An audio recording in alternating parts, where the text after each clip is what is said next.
Why did Adam name his wife Eve? I'm Bridget Stair, and we're going to ask that today on The Rooted 5.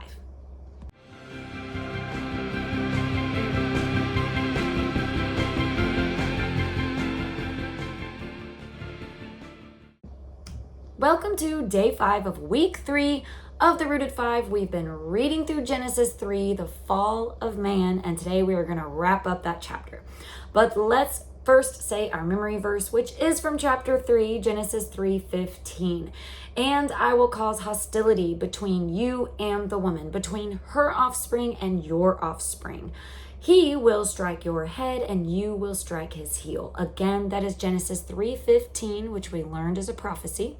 And I will cause hostility between you and the woman, between her offspring and your offspring. He will strike your head and you will strike his heel. We are finishing up chapter 3, so we are starting in verse 20. The man called his wife's name Eve, because she was the mother of all living. So first question, why did Adam call his wife Eve? Up until this point, she's actually just been called the woman. I know I've been saying Eve because I know that that's her name, but Genesis 3 is the first time we see her actually have a name. Man called her woman at first, now he's giving her a name. And the Lord God made for Adam and for his wife garments of skin and clothed them. Question 2, where do you think these garments of skin came from to cover Adam and Eve? And question 3, how do you think this made Adam and Eve feel, knowing that they were clothed with skins? Verse 22, then the Lord God said, behold, the man has become like one of us in knowing good and evil. Now, lest he reach out his hand and take also of the tree of life and eat and live forever. Therefore, the Lord God sent him out from the Garden of Eden to work the ground from which he was taken. So question 4, God banished them from the garden. So why did God not want them to live forever now? There was a reason God did not want them to eat from the tree of life, and now they would live forever. In verse 24, he drove out the man, and at the east of the Garden of Eden, he placed the cherubim and a flaming sword that turned every way to guard the way to the tree of life. So my last question, how did God guard the Garden of Eden?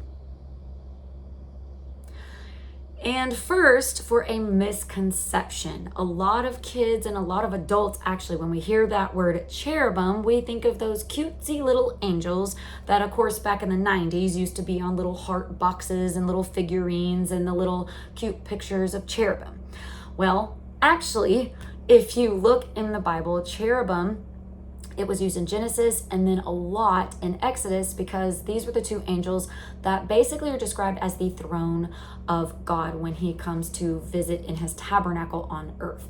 So the cherubim are also known as the seat of God. And another thing, so they're not these cute little angels, right? They've also been described as having different faces if you read in Ezekiel. And then the word flaming for the flaming sword is only used 2 times in the Bible if you look up that Hebrew word.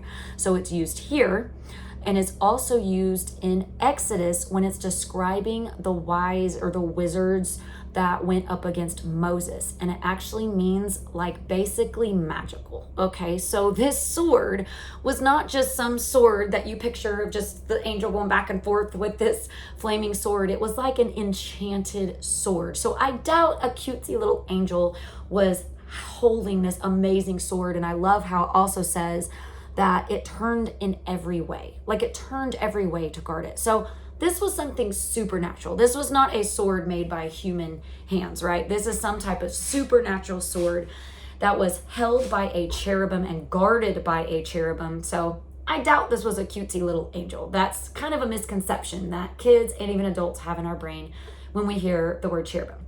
For my deeper dive, maybe just brainstorm with your family what are some things that we now have to work really, really hard for, right? Nowadays, we have to work really, really hard for the things that we have. So discuss with your family, what are some things that we now have to work really hard for? I guess it's easy to get food again. You know, Adam and Eve, all they had to do was grab fruit out of the tree and eat. Now they have to work the garden, right? We've kind of come full circle. Now we can just go to our fridge and get food. However, how did that food get there, right? So just talk with your kids. What are some things that now we have to work really, really hard for? So I hope you enjoyed week 3, and I will see you Monday for week 4.